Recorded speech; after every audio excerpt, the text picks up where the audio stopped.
Day special. आज 8 फरवरी है।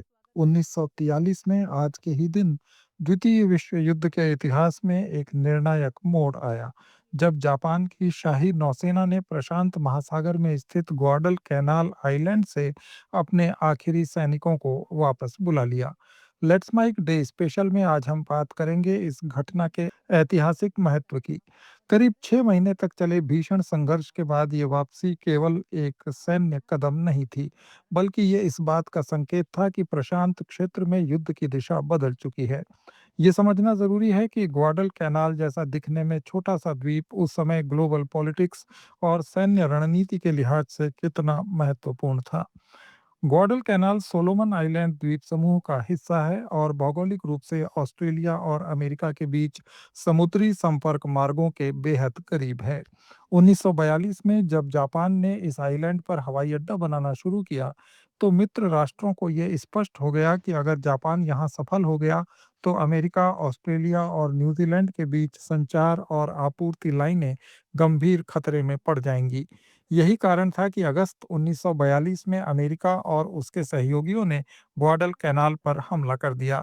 ये प्रशांत युद्ध में मित्र राष्ट्रों का पहला बड़ा आक्रामक अभियान था। इस द्वीप पर लड़ा गया युद्ध जमीन, समुद्र और आकाश तीनों मोर्चों पर समान रूप से क्रूर था। घने जंगल, उमस भरा मौसम, बीमारियों और लगातार हमले सैनिकों के लिए किसी बुरे सपने से कम नहीं थे। दोनों पक्षों को भारी नुकसान उठाना पड़ा। जापान के सैनिकों के लिए स्थिति और भी कठिन होती गई, क्योंकि अमेरिकी नौसेना ने उनकी आपूर्ति लाइनों को काट दिया। भोजन, दवाइयों और गोला बारूद की कमी ने जापानी सेना की लड़ने की क्षमता को धीरे धीरे खत्म कर दिया। 1943 की शुरुआत तक जापानी लीडरशिप को यह एहसास हो चुका था कि ग्वाडल कैनाल को बनाए रखना संभव नहीं है। गुप्त रूप से ऑपरेशन की नाम की योजना बनाई गई।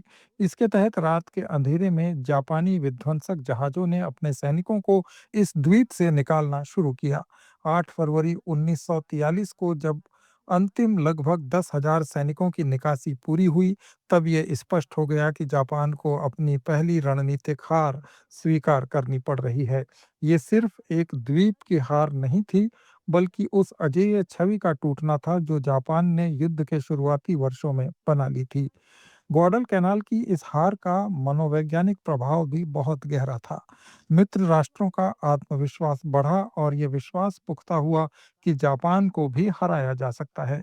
अमेरिकी सेना और जनता दोनों के लिए ये जीत एक नई उम्मीद लेकर आई।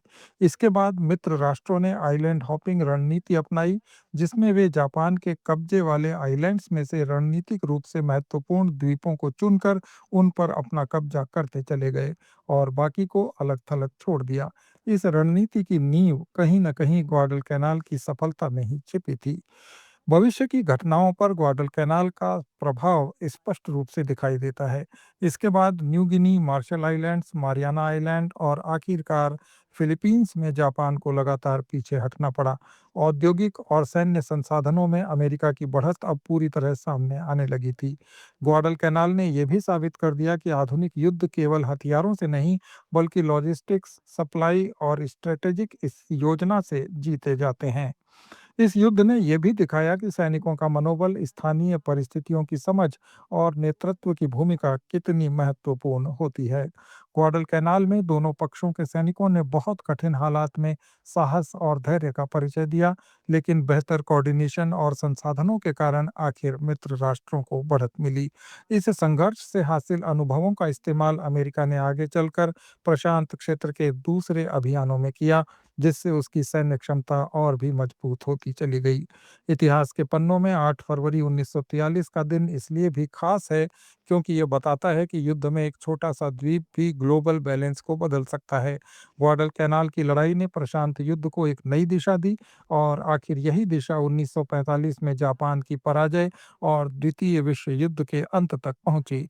आज जब हम इस दिन को याद करते हैं, तो हमें ये सिखाता है कि रणनीतिक सोच, दृढ़ संकल्प और सही समय पर लिए गए निर्णय इतिहास की धारा को मोड़ भी सकते हैं। डे स्पेशल में आज इतना ही। जुड़े रहिए लेट्स माइक के साथ। आप सुन रहे थे let's make more than radio. Follow कीजिए हमें हमारे सोशल मीडिया प्लेटफॉर्म्स पर।